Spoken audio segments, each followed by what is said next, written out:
છે।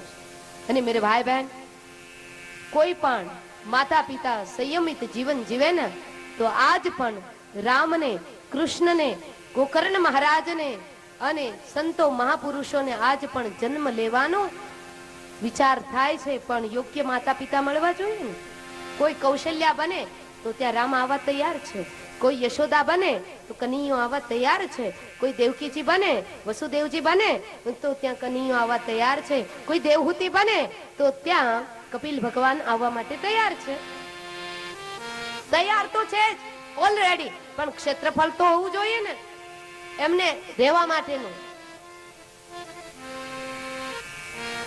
દેવી ભાગવતજી ની અંદર બતાવ્યું આ બારાની અંદર કે જે માતા પિતા સંયમિત જીવન જીવે એમને ત્યાં દેવાંશી દીકરાઓના દીકરીઓના જન્મ થાય। મેરે ભાઈ બહેન, ગ્રહસ્થાશ્રમે ભોગ ભોગવવા માટે નહીં, પણ ગ્રહ